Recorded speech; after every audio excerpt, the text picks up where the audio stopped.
course of human history, many stories have emerged telling of a cataclysmic flood that washed away all of humanity. The most famous of these tales is that of Noah and the flood. But did it really happen? And can science produce the evidence to prove it? 10, 9, go for launch. 7, 6, 5, flight 4, 3, 2, 1. Engine start, ignition, and liftoff. Liftoff of the Boeing Delta II rocket carrying the Digital QuickBird spacecraft, the world's highest resolution commercial imaging satellite. The awesome capabilities of QuickBird have been recruited to help solve a 2,000-year-old mystery. Part of its mission plan includes a flyover of Mount Ararat in northeastern Turkey, said by many to be the final resting place of Noah's Ark. Third stage ignition. We confirmed spin up on the video. Looks like we had a nice clean separation. It is hoped that the satellite imagery generated will reveal, once and for all, the secrets concealed on the mountain's slippery slopes. QuickBird is just the latest in a 50-year parade of technology used to investigate this remote and forbidding area. On June 17th and 18th, 1949, a headquarters United States Air Force Europe plane was flying a classified reconnaissance mission parallel to Mount Ararat, Turkey, at about 14,000 feet. And in this mission, they imaged a huge anomaly that was sticking up and protruding up out of the ice. It's very rectangular, quite large, and there appears to be dark spots, symmetrical dark spots on this anomaly, which could very well just be caves, or then again, it could be something more interesting. The 1949 photos were taken in the early days of the Cold War. Although intending to locate Russian military positions, the B-29's camera inadvertently imaged a massive anomaly protruding from the ice cap of Mount Ararat at approximately 15,500 feet. There have been persistent whispers throughout Washington about the CIA developing a thick case file on the so-called Ararat anomaly. Over the next 20 years, more photographs of the anomaly were taken by plane and satellite. All were classified top secret, and yet the agency has never officially acknowledged the existence of the anomaly.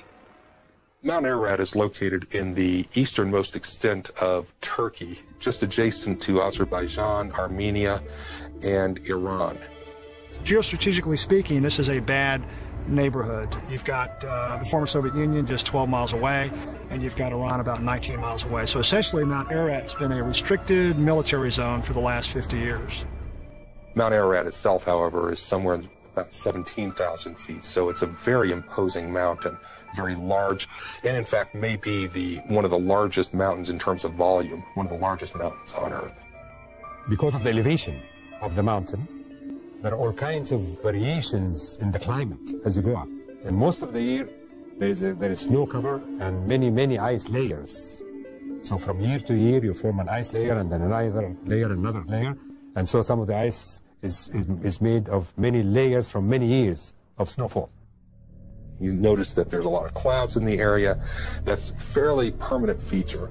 The climate on Mount Ararat is extremely difficult to work around, and that has been another feature that has prevented a lot of large-scale expeditions from reaching this area. Despite the brutal conditions, some people have risked their lives to determine what might be on the mountain. In 275 BC, the historian Berosus declared that a ship was atop Mount Ararat. Even the well-traveled Marco Polo claimed to have seen Noah's Ark there in the 13th century. Many others followed in their footsteps. Why do people look for anything? I mean, why confine it to the Ark? I mean, there are people looking for the Grail. There are people looking for the true cross. People would love to have something tangible they could put their hands up.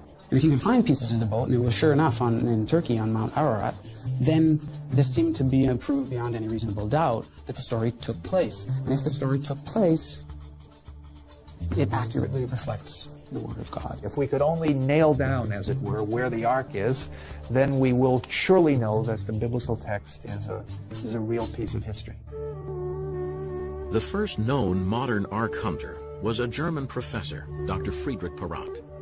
In 1829, he visited a monastery at Ekmiadzin at the base of Mount Ararat.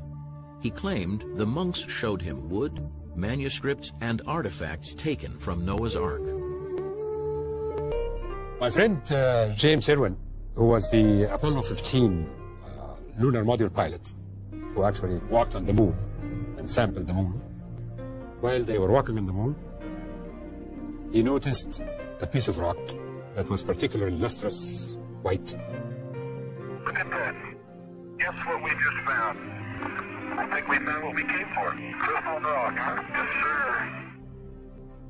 And he approached it, and he realized that that rock is going to be significant. Actually, it was later named by the geologists Genesis Rock, because it was very important. It told us about the genesis of the moon. Jim Irwin later told me, I swear to God, I felt as if somebody, and who would do that except God, actually tapped me on my shoulder and said, look there. So he can be obsessed by the fact that it was God's inspiration that made him look at that rock and bring it back. Irwin, who had always been a religious man, became even more devout upon his return to Earth. He was inspired to climb Mount Ararat and search for the Ark of Noah.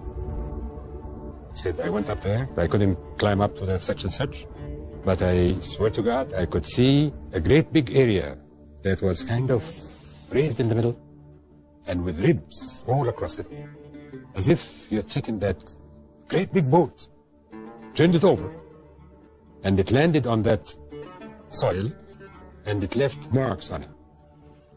And then he started a second campaign to go and climb up to be able to reach this place.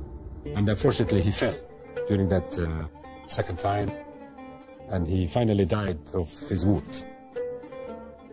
So there are people that believe so hard in this notion, and he was one of them that was moved to go there and prove it, and he lost his life. I'm not out to vindicate or prove or disprove anything about the validity or invalidity of the Noah story. What fascinates and intrigues me has been that our intelligence community has had a high interest in this particular anomaly because it simply is so intriguing.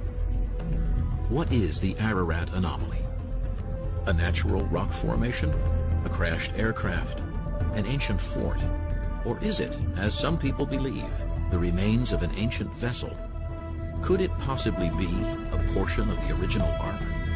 Or will 21st century technology prove otherwise?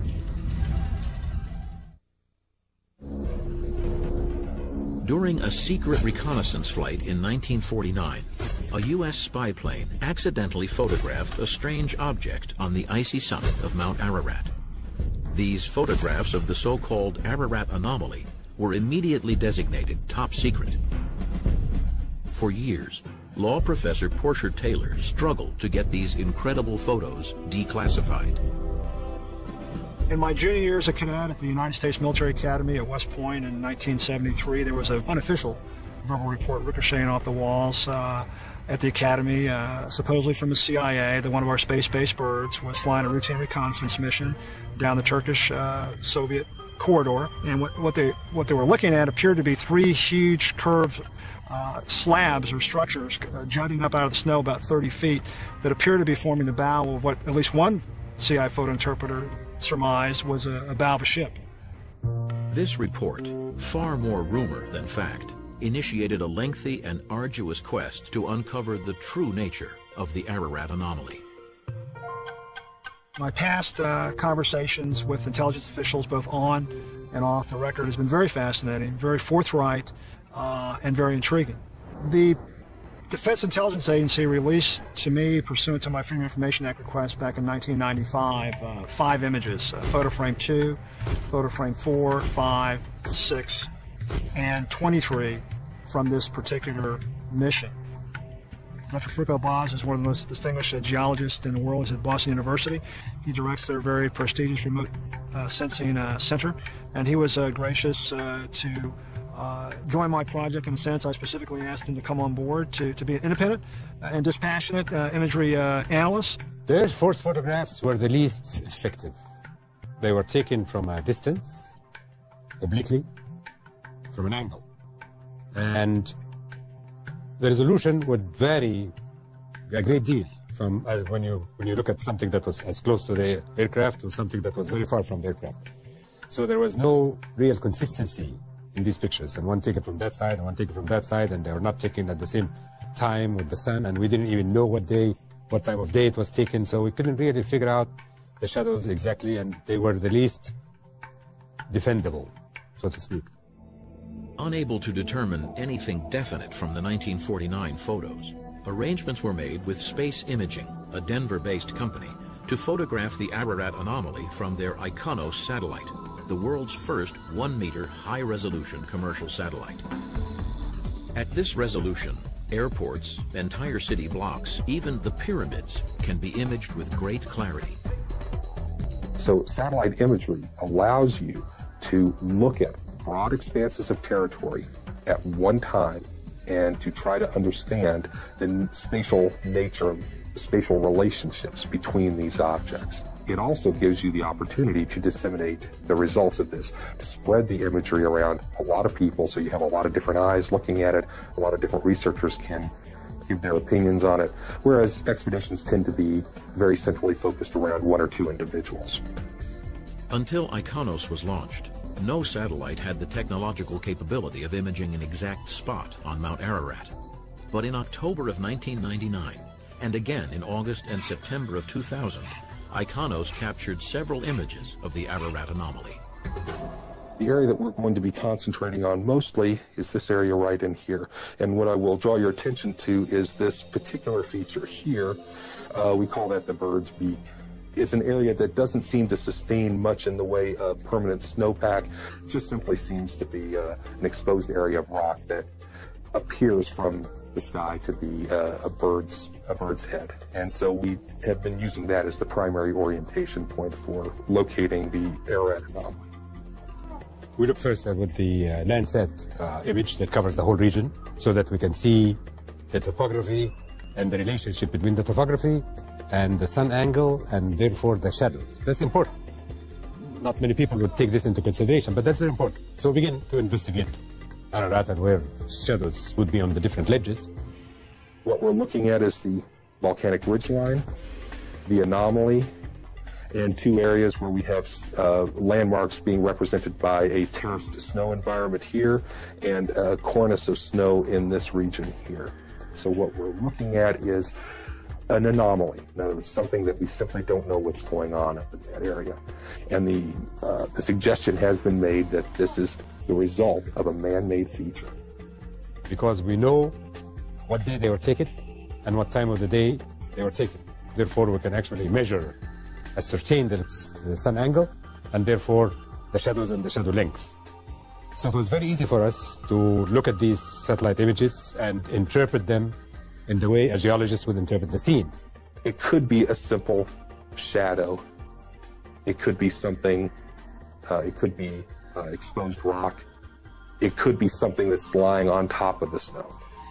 Now, that last possibility, I would say, is probably a very unlikely event. Anything that might have come to rest against the ridgeline or was built against the ridgeline has long since been covered up by the snow that came afterwards. So if whatever it is that we're looking for up here has to be underneath the snow, not on top of the snow. There's really only two materials that you're going to find up there. It's either going to be rock or it's going to be wood. So we're looking at these prongs over here as perhaps being a portion of, let's say, if we're going to put it in the context of Noah's Ark, we're looking at possibly masts, we're looking at parts of the boat that have broken up. What we're looking at are effects of shadows over rock ledges and shadows of ice banks. No question in my mind.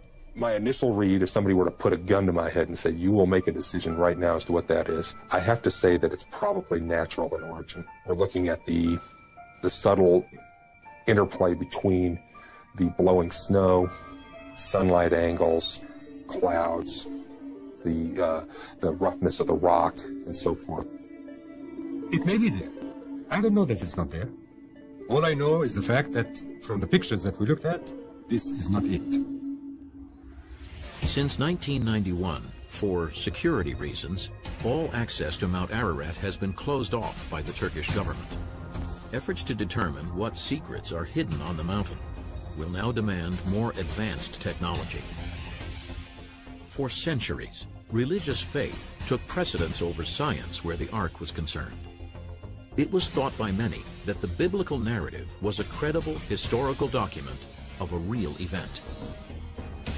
But this ancient tablet, discovered in the 19th century, offers compelling evidence to challenge that belief. Evidence suggesting that the story of Noah and the flood was not the original, that it had been inspired by another, much older tale. The Noah story contains all of the best elements in folklore.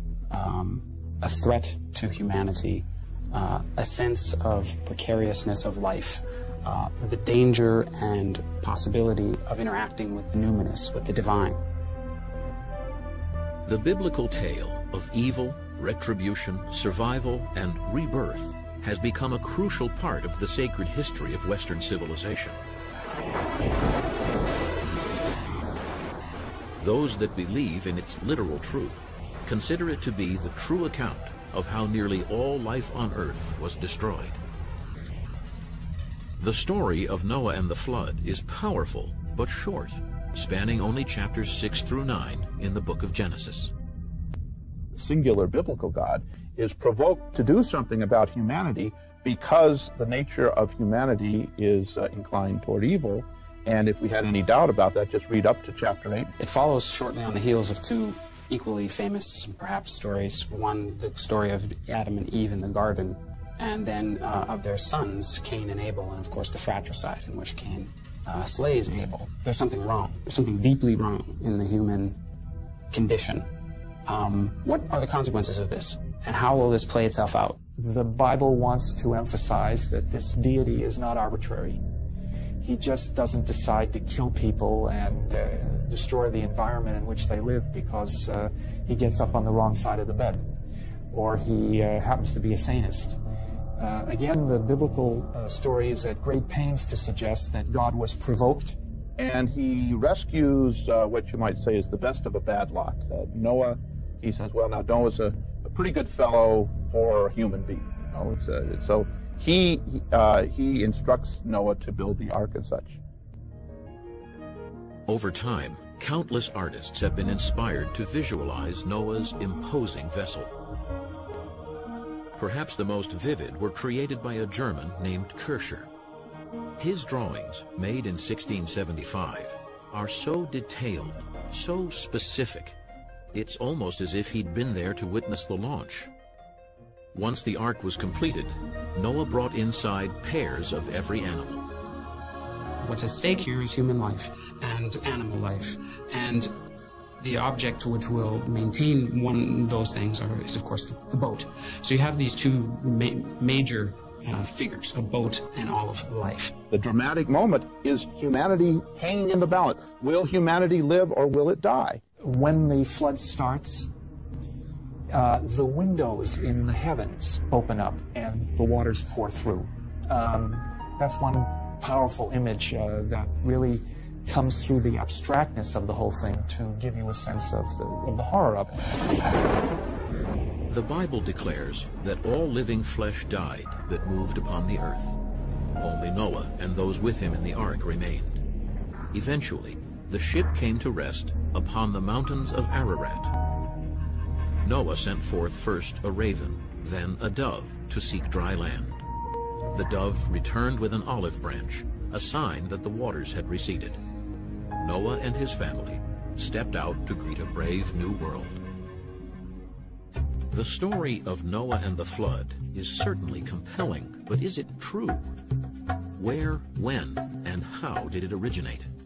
Even at its time, it was a cultural icon. Even before the first biblical writer set pen on paper and began to write the story in the biblical version, it was already century upon century old. The pieces of the oral tradition are, if you want, kind of mosaics that can be assembled in different ways. And the Israelite culture will have received from other Near Eastern peoples, in which it finally then crafted, if you want, shaped the mosaics into new configurations within its own tradition. So then how did people communicate? They must have clearly communicated by talking to one another, and there must have been elders, as indeed there are indications in the Bible, who served as the storytellers and whose political and social prominence was in part due to the fact that they were the custodians of the traditions of their community. Early Bible stories were passed from generation to generation for thousands of years before being written down sometime after 1200 BC. Strangely, many repetitions and inconsistencies appear in the printed text. For example, Genesis 7 verse 12 says the flood lasted 40 days and 40 nights. But verse 24 claims the waters prevailed upon the earth for 150 days. Why didn't anyone notice and make corrections?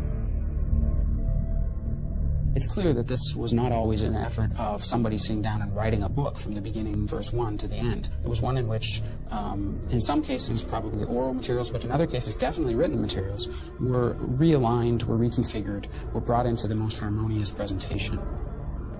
Most experts acknowledge the presence of two distinct and partially inconsistent narratives within the Noah story. The older J, or Yahwistic source, dates to around 1200 BC, when the tribes of Israel settled down in what became the land of Israel. The P, or priestly source, was likely written after 586 BC, when the Jews were taken into exile in Babylon.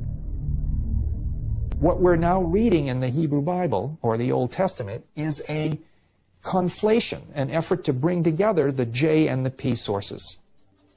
So as you read the story, you run across what look like contradictions. It's like they took J and P, and it was like cards in a shuffling. Here's J on one side, here's P on the other, and they shuffled them together, and these three sentences are from J, and these three sentences are from P, and so on and so forth. My guess is, and it's not only my guess, but in any case it is a guess because we don't have the guys around to interrogate, is that the people putting together the J and the P sources decided not to make a judgment as to which of the sources was the better one, was the more original, was the more correct one.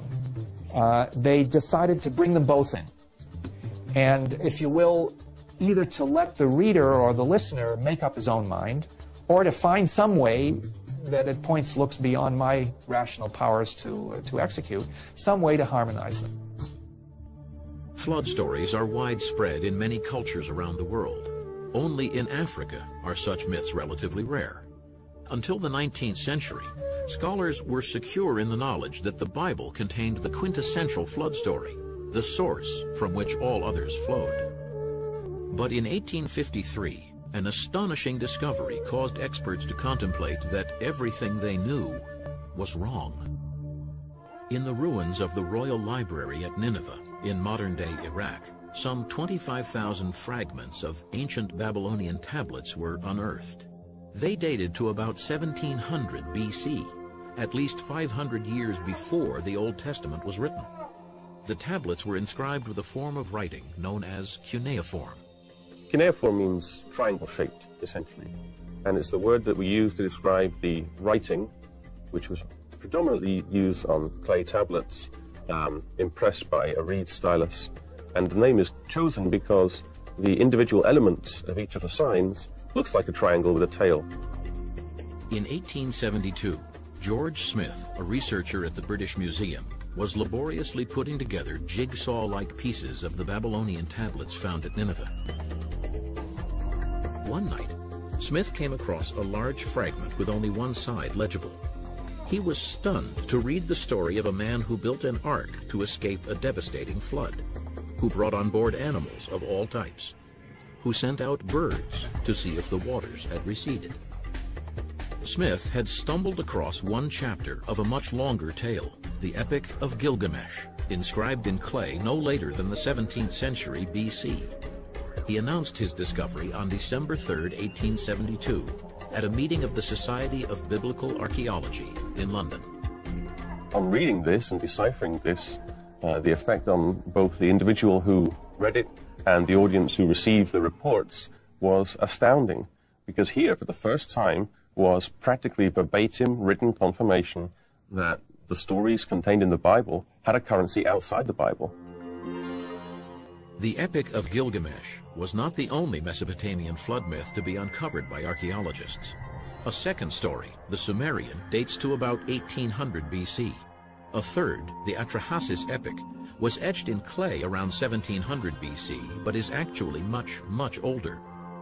Both of these narratives tell of the world becoming so overpopulated, of human beings becoming so noisy that the gods are unable to sleep. In order to stop the noise, mankind must be destroyed. If you read the story as you read it, the passages in Gilgamesh, and you didn't tell people where they come from, you'd say, you know, this is from the Bible. It sounds almost the same. It's very, very striking. In many ways, these Mesopotamian stories are very closely related to the biblical, not only in the general notion of a flood, but in some of the particular details. There is a Noah figure. He gathers his family and goes onto an ark. He's on the ark for a period of time while the rest of the world, human world, drowns. The ark comes to rest on a mountain. There are some pretty startling points of comparison between the two, which suggest that they must have commonalities that are not accidental but share either a dependency or a third tradition that may have informed both. The similarities are so close in terms of the general structure, the episodic structure, the fact that, for example, the birds are sent out to look for land. This occurs in both the biblical narrative and the cuneiform narrative. It's impossible to me to conceive of a situation in which these two stories arose independently. Now this raises a couple of additional questions. Who had it first, Mesopotamia or the biblical world? What's very clear about these stories from Mesopotamia, especially Atrahasis, is that they can be dated very accurately or relatively accurately, at least in a couple of their versions, to the early 2nd millennium BC.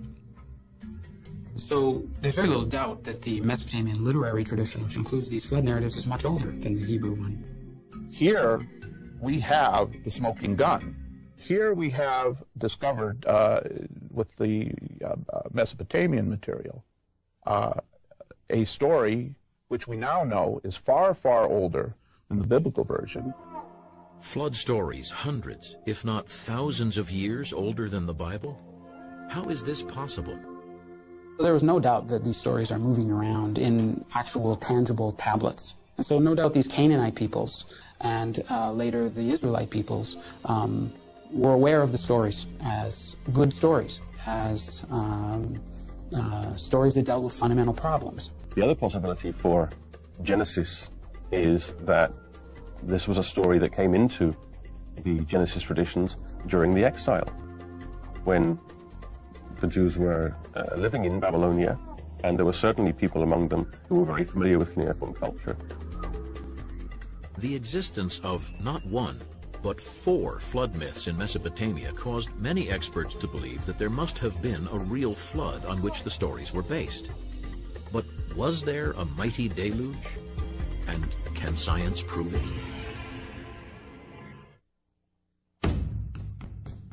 Down through the centuries, many people have sought to find the missing link between the Bible and history. Some have concentrated on trying to prove that there was an ark.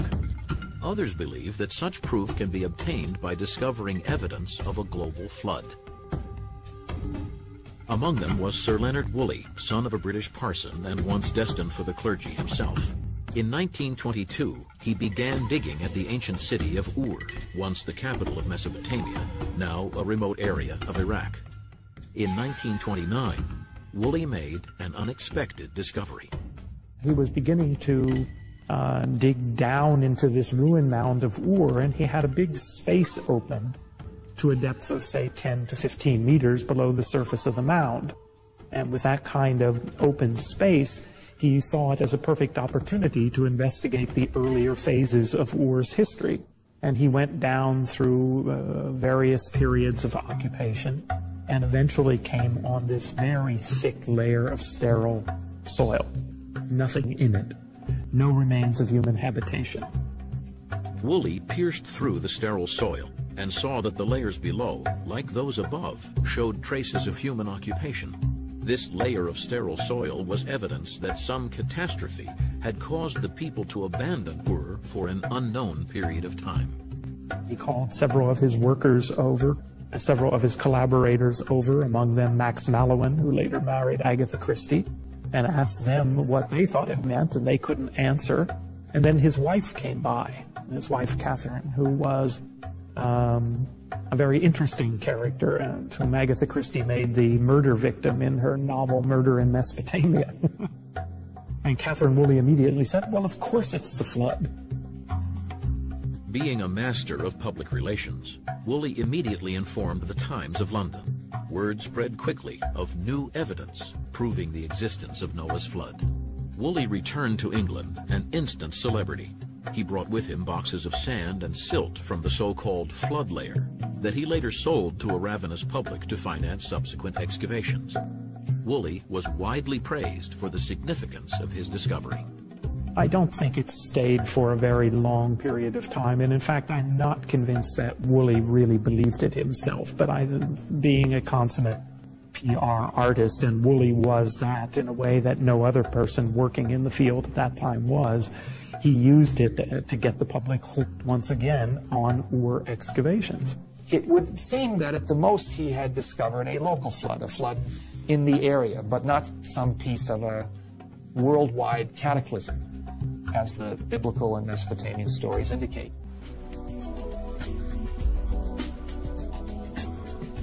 In 1997, a new theory was put forward that completely changed the way people, the press, and professionals viewed Noah and the flood.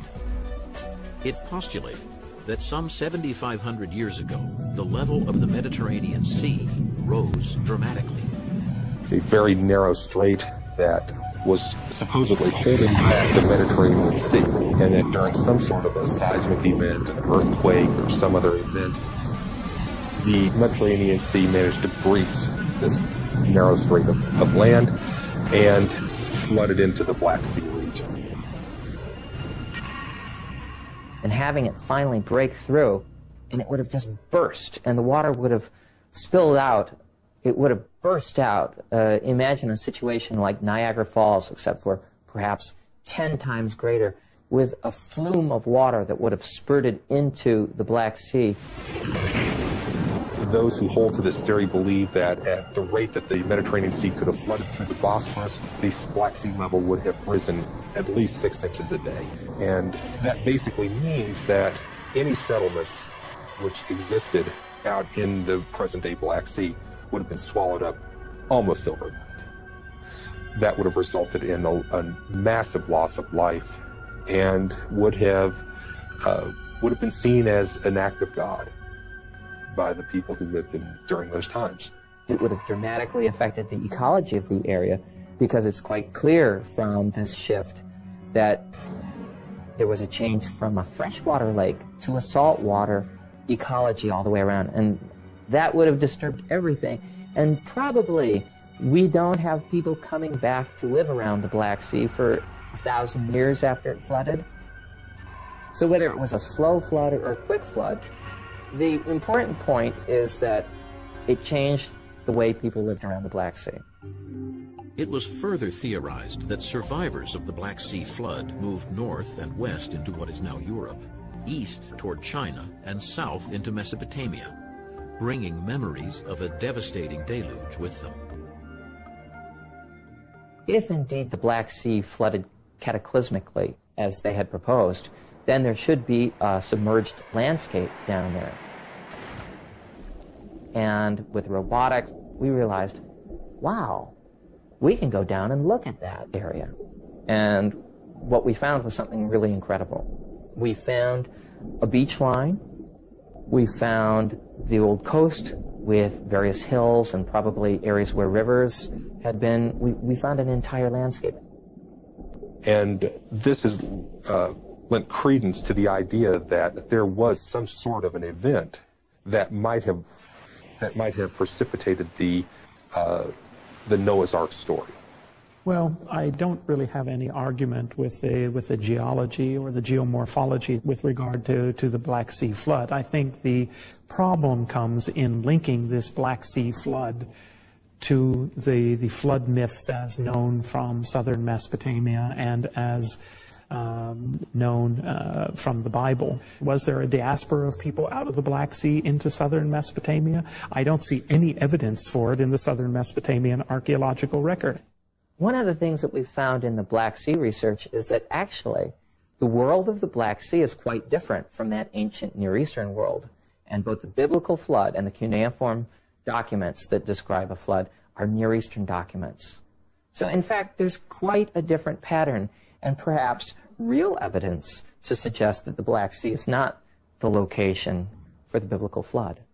For thousands of years, people believed the story of Noah and the flood was both divinely inspired and literal fact.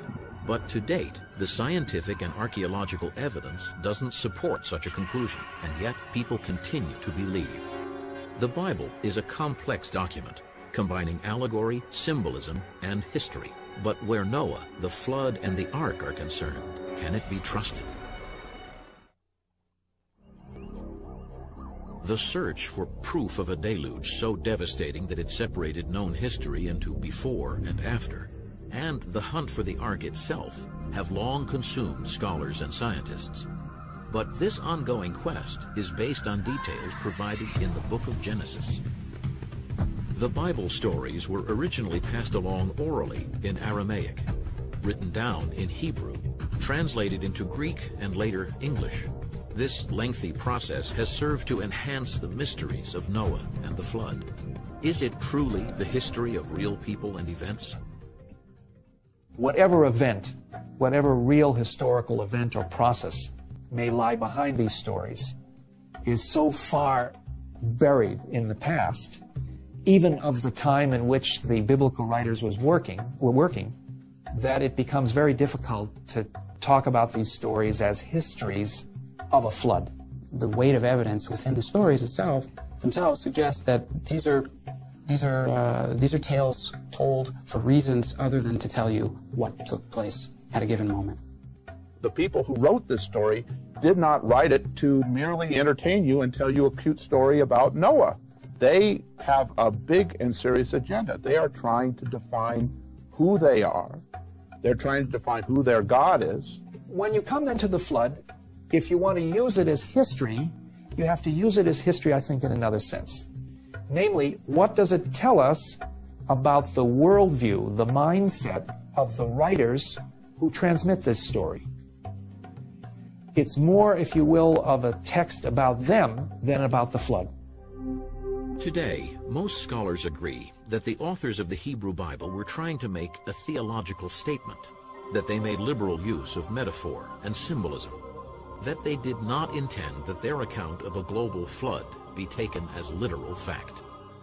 On the specific level, the Noah's flood story is a story that does not come to us as a documentary witness to a specific event. It comes to us as a rumination, although with a number of details, but nonetheless a rumination on something in the past. For me, it's very unlikely that there was any global catastrophic flood, that there was any chosen survivor. But this is anything more than a collection of very nice, very interesting literary accounts of humanity's relation with water and the gods. When people say global floods, particularly in old times, they speak of floods that covered the land they knew. So that can be a little bit of North Africa and a little bit of the Near East, because to them this was the world. So there was really never an intention to say all of the masses of the earth, all of the land masses were covered by water. I would say that the flood myths are just part of life in southern Mesopotamia. And yes, it's true that the people who produced the stories and wrote these stories down could be thinking back to a particularly disastrous flood, but they probably had floods every year. I have absolutely no confidence that one of those floods was the one that spawned a legend, which was then retold and retold and retold until finally it finds its way into Genesis 6 to 9. I don't know when the story of the flood actually began, but it is very ancient in the memory of man, no question about it. When did it happen exactly? No one knows. What event precipitated that notion? No one really knows. There are people that suggest certain things, but none of them are really provable. Such is the power of the Noah story that shortly after it was put to paper, people were already searching for the ark. Where to look? The biblical account speaks of the mountain or mountainous area on which Noah's ark comes to rest as Ararat. In fact, the Old Testament does not name a specific mountain. It is usually translated from the original Hebrew as the mountains of Ararat, a range, not a single mountain. Ararat is like the Rockies or the Sierra Nevada, or the Appalachians. It tells you something, but it's not exactly what you would call a sure guide to tell you where the darn thing landed. There was never anywhere written that Mount Ararat is where Noah's Ark landed. It was just perceived this way because it's a very high peak. It's the only peak around it. The rest of the land is featureless. And here is this enormous, very well preserved peak. And if the land around this whole region was flooded, then the peak will peek through, so to speak. I have no quarrel with people who want to go and search for the ark. I'm supremely confident that they won't find it. The instinct is always there. You want to reach out and touch something that you would hope is a connection to that world which by its very nature is so remote from us. So I think it's a natural tendency. It's just that sometimes our zealousness to pursue the ancient past gets in our way of actually finding it. But after many millennia, there exists no conclusive proof of a global flood, or of the location, even the existence, of Noah's Ark. Despite its advanced technology, the 1999 Iconos photographs of the Ararat anomaly were inconclusive. Experts studying the images were divided as to its true nature. We have engine start, ignition, and liftoff. Satellites like QuickBird, with its staggering half-meter resolution, may one day help reveal the truth about the Ararat anomaly. But will the story of Noah and the flood ever give up all its secrets? Everything is in a state of flux in Mesopotamian studies, and that's the fun. Well, in a way, I almost hope that we always have a little element of mystery. It's what keeps us going to investigate. I don't think it's possible to fully, completely, totally understand our environment. It's the journey that makes it worthwhile, not the end result. The search is part of the exploration, part of knowing about the earth, part of knowing about the environment, part of knowing about our culture and our religion, and all that. That's great. That's the beauty of the mystery, if you want, of these stories. They always invite the reader to ask new questions in each new generation. Whether you believe in it, whether you don't believe it, doesn't make any difference. It affects you. I mean, if we've ever had any doubt about it, of late, we know religious concepts motivate great acts, good and evil, all over the world.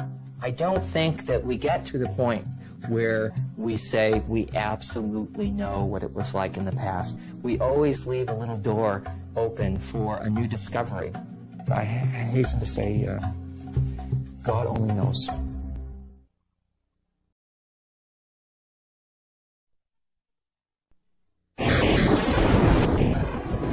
The Bible says it was a dark time in the history of the world. God saw only wickedness and corruption. The continued existence of humanity was in doubt. The story of Noah and the flood is one of the most powerful in all the Old Testament. Scientific evidence has been put forward to prove its essential truth, yet many experts challenge such proof. Was there a mighty deluge in which most of life on Earth perished? Is it possible that the remains of Noah's Ark still exist? What is the significance of Mount Ararat, and why is it of interest to the CIA? Will cutting-edge data and technology bring us any closer to solving the mysteries of Noah and the flood?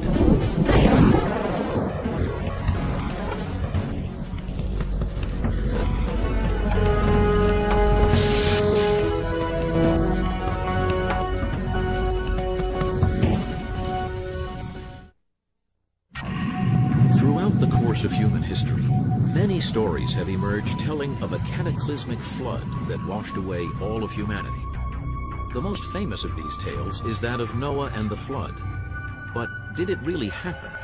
And can science produce the evidence to prove it? 10, 9, Go for launch. 7, 6, 5, 4, 3, 2, 1. Wave engine start, ignition, and liftoff. Liftoff of a Boeing Delta II rocket carrying the Digital Quickbird spacecraft, the world's highest resolution commercial imaging satellite. The awesome